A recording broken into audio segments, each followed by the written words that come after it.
ஹர ஹர சங்கர ஜய ஜய சங்கர ஹர ஹர சங்கர ஜய ஜய. வசிஷ்டர் அருளிய தாரித்ரிய தகன சிவ ஸ்தோத்திரம் மிகவும் சக்தி வாய்ந்த ஸ்தோத்திரமாகும். இதனை படிப்பதால் பலவிதமான நன்மைகள் உண்டாகும் என்று நம்பப்படுகிறது. அவற்றில் சில முக்கியமான பலன்கள் என்னென்ன என்பதைத்தான் இந்த பதிவில் நாம் பார்க்கின்றோம். சக்தி வாய்ந்த இந்த சிவ மந்திரத்தை உச்சரிப்பதால் வறுமை நீங்கும். இந்த ஸ்தோத்திரத்தின் முக்கிய பலனே வறுமையை ஒழிப்பதுதான்.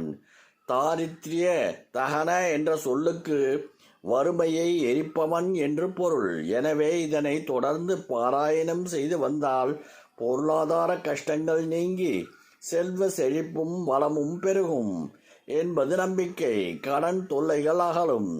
அதிக கடன் சுமையால் அவதிப்படுபவர்கள் இந்த ஸ்தோத்திரத்தை பக்தியுடன் பாராயணம் செய்து வந்தால் விரைவில் கடன் தொல்லையிலிருந்து விடுபடலாம். நோய்கள் குணமாகும்.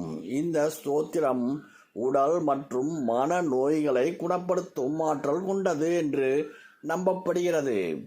பயம் மற்றும் கவலைகளை நீக்கி மன அமைதி கிடைக்கும். சந்தோஷம் பெருகும்.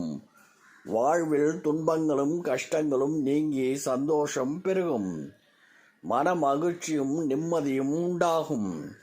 காரிய சித்தி ஏற்படும். எந்த ஒரு நல்ல காரியத்தை தொடங்கினாலும் அல்லது தடைகள் ஏற்பட்டாலும் இந்த ஸ்தோத்திரத்தை பாராயணம் செய்தால் தடைகள் நீங்கி காரிய சித்தி உண்டாகும்.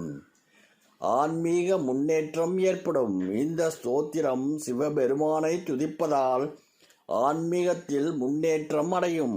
இறைவனின் அருளை பெறவும் இது உதவும். பாவங்கள் நீங்கும். முன் ஜென்ம பாவங்கள் மற்றும் இந்த ஜென்மாவில் செய்த பாவங்கள் கூட இந்த ஸ்தோத்திரத்தின் மூலம் நீங்கும் என்று நம்பப்படுகிறது. குடும்பத்தில் ஒற்றுமை பலப்படும். குடும்பத்தில் சண்டை சச்சரவுகள் நீங்கி ஒற்றுமை நிலவும். மகிழ்ச்சியான சூழ்நிலை உருவாகும். எதிரிகள் தொல்லை நீங்கும். எதிரிகளால் ஏற்படும் தொல்லைகள் மற்றும் தீங்கு விளைவிக்கும் எண்ணங்கள் அகலும். மன அமைதி கிடைக்கும். இந்த ஸ்தோத்திரத்தின் பாராயணம் மனதிற்கு அமைதியும் சாந்தத்தையும் கொடுக்கும்.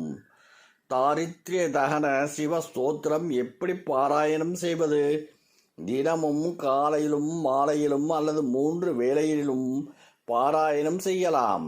சிவபெருமானின் படத்திற்கு முன் அல்லது சிவன் கோவிலில் வைத்து பாராயணம் செய்வது சிறந்தது. உண்மையான பக்தியுடன் நம்பிக்கையுடன் தெளிவான உச்சரிப்புடன் பாராயணம் செய்ய வேண்டும்.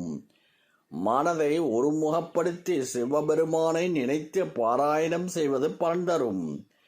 இந்த ஸ்தோத்திரத்தை வசிஷ்ட முனிவர் அருளியுள்ளார். எனவே இதன் மகிமை அளப்பரியது என்று பக்தர்கள் நம்புகின்றனர். தொடர்ந்து இந்த ஸ்தோத்திரத்தை பாராயணம் செய்து சிவபெருமானின் அருளை அனைவரும் பெறுங்கள். ஹர ஹர சங்கர ஜய ஜய சங்கர ஹர ஹர சங்கர ஜய ஜய.